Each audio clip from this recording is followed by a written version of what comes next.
This episode is a work of the club members of Verbum. The views, thoughts, and opinions expressed are the speaker's own and do not necessarily represent the views of Verbum as a whole. Good morning, good evening, good afternoon, everyone, whatever seems fit for you guys. So today, we will be discussing lots of things about the complex yet intriguing topic, love. However, before we get into that, let's introduce ourselves first. Starting off with myself, I am Almira Ramos, currently in grade 11 Joy. You can call me Almira. I am Lian Madrana from grade 12 Humility. You can call me Lian. I'm Seth Marian Emma Brigo from 7 Handog. I am Francesca Carlos, also from 7 Handog. Friendship and love. Don't you just see it? It's everywhere. The posts you see, families going out to dinner, friends having movie nights, parties, chaotic study sessions. Underrated. Personally, I look for those. My friends know this very, very well. However, amidst all this socialization, one question remains. How are we to balance ourselves and our people? But before we get into the complicated emotions and complexities of humans, I just wanted to ask, do any of you know the song? Two birds on a wire. Yeah, I do. Two birds on a wire. One tries to fly.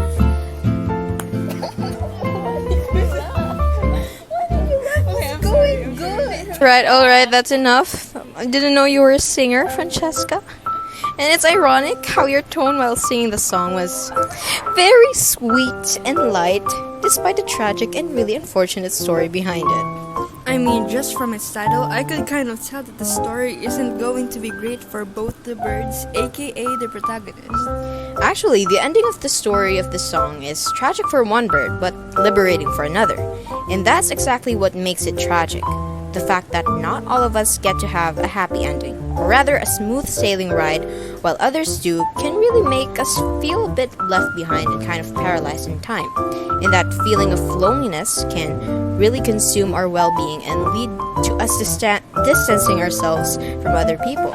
And I guess that's a time when we often confuse loneliness for independence.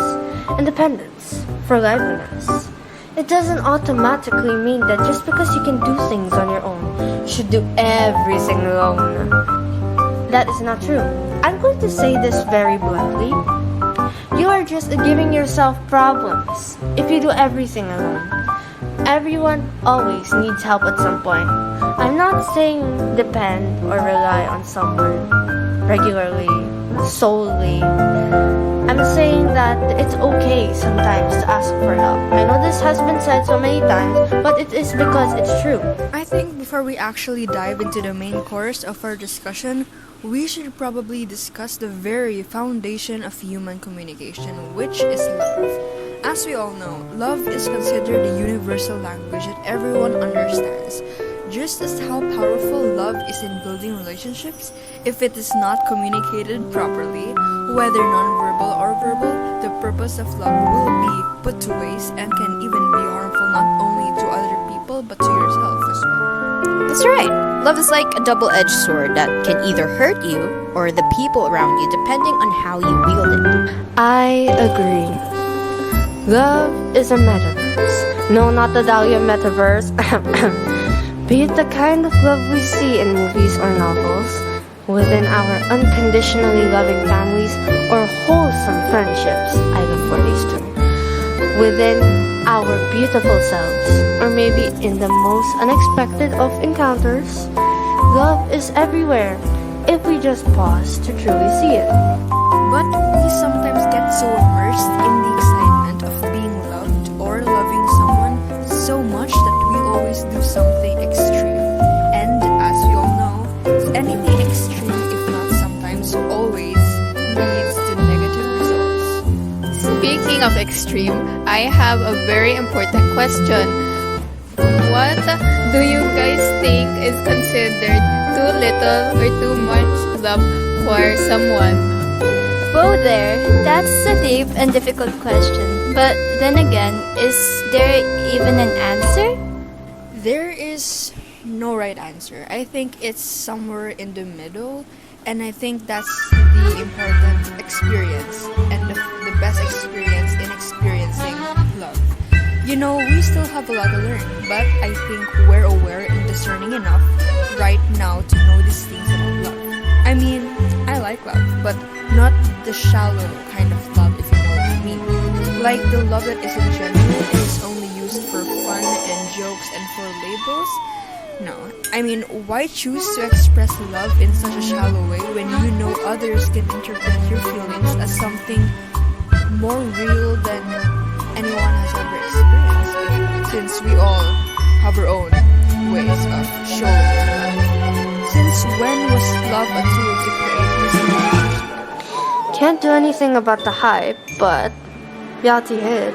I had and still have my own share of struggles in communicating my love for others because I'm not as bubbly as I want to be. Maybe I'm a little closed off, but in all honesty, I do not spend 24 hours scrolling through my social media. So, I voluntarily distance myself from others instead, which is of course no good. But I think emotions you get from distancing yourself are still valid. Now, don't get me wrong, creating walls that hinder potential friendships from growing is bad. But knowing what you need and what you look for in a friend is very important. In fact, an article on Vox by the author Ali Volpi states that fending off both loneliness and social exhaustion requires personalized strategies since everyone's social needs are different. In a sense, we are like Goldilocks in our own social lives, seeking the right balance of interactions with various people and contexts. Often, we overlook the importance of monitoring our social satisfaction until we're overwhelmed or lonely. Being mindful of our social interactions and diversifying conversation partners is key to maintaining a healthy social life. Of course, regularly assessing the quality and quantity of our social engagements help ensure emotional fulfillment and keeps loneliness at bay. Right. I think that not talking to anyone is a big advertisement billboard in your head saying that one. You may have too little love for others, or two. You're not expressing it with all your heart, or even three. Maybe you are slowly becoming an antisocial person. Now that you mention it, we throw the word antisocial so casually that we become so desensitized to the actual meaning of the word. Little do we know that being antisocial can mean different things, and this contradicts the somewhat romanticized version we see online. Here, according to Mayo Clinic, antisocial personality disorder, sometimes called sociopathy, is a mental health condition in which a person consistently shows no regard for right and wrong and ignores the rights and feelings of others. People with antisocial personality disorder tend to purposely make the others angry or upset and manipulate or treat others harshly or with cruel indifference. They lack remorse or do not regret their behavior. Yeah! Being antisocial is different from having too little interaction. So don't throw the word around, dear listeners, especially when you don't know what it means. It's just making a fool out of yourself. Agree. Other than the obvious negative effect that little interaction with other people will affect one's communication skills, like expressing our thoughts and emotions, I think it can also lead to not being able to keep up with trends and missing out a lot on relationships, which also results to us having FOMO, or the fear of missing out. Ay, the FOMO strikes. Okay, though, it drains our social batteries, but I don't think that letting your days become so, how do I explain this? What's the word for it again? Systematic and so lonely is better when you could have used those days to be with people that bring out the best in you. The people who would do anything for you. And people who love being in your society. That's right. We need to surround ourselves with the love we have instead of looking for it in fictional characters. help us see and appreciate love on a deeper level than we could have by ourselves. Searching up FOMO now. To add to that, it truly is a nightmare being alone during important events or having no one to converse with or just wanting or needing to have an emotional connection. It just feels horrible all in all, especially when you see people bonding over things you don't understand because you're just being left behind. I also think that when you become so accustomed to being alone, you have so much pent-up feelings that you sometimes don't know what to do with them. And oftentimes, our tendency when faced with overwhelming situations would be to keep it to ourselves, since sharing these feelings with others might also make them share the burden that comes along with it. For real though, I see this sometimes that people who interact too much with others, since they are used to, in a way, they have to be careful or prioritize the needs of others, that they put aside their own emotions and problems. And we sometimes forget to tell them to communicate the set lines of healthy and personal boundaries, often leading to problems in friendships, which says you have too much interaction with others. That's the thing. In reality, a true and healthy relationship will be a give and take, but not by numbering it, but just by caring and telling the other what you need, what you feel, and what you can or cannot do, and listening, understanding, and being patient, which is truly the only way both sides can finally be content. No hiding feelings, no roundabouts, just talk. It's the advice I give to my friends when they come to me. Exactly. There still has to be a balance between helping others and helping yourself, because in the end, the reality is nothing or nobody can help you if you yourself can't help yourself. Right. And to add to that, I think the wire symbolizes the certain unhealthy relationships you have and how they can eventually harm you instead of supporting you. So, when you learn to fly away from the wire, whether it be with a flock of birds or just with yourself, you'll eventually learn what it means to fly, right? Moving on, putting all that emotional baggage aside, why don't we talk about love, as in self-love? Right. Amidst all the lovey-dovey and romance and hugot we see everywhere, we tend to forget another important kind of love. Self-love. Ladies, self-love. I feel like because of the emergence of mental health topics during the pandemic, we're now more aware of the importance of self-love. That's true. But despite that, we sometimes overlook our own needs for our own ambitions or for the sake of others, not knowing that doing so will eventually turn us into people pleasers whose sole purpose is to make other people happy, even if our own well-being is sacrificed. I also noticed that being hyper aware in this generation also removes the fact that even if we could be aware, intellectualizing is not enough to really address the problems, and that's a very big problem in this generation, which we need to also address. These days, despite the fact that self-love is definitely becoming more known among people, there are still some who struggle to love themselves. Showing love to yourself is actually simpler than what most people make it to be. Simply by having adequate sleep, nutrition, exercise, and leisure activities, you can make yourself feel loved and pampered. This is so important to our well-being because learning self-love also fosters resilience, self-awareness, and independence.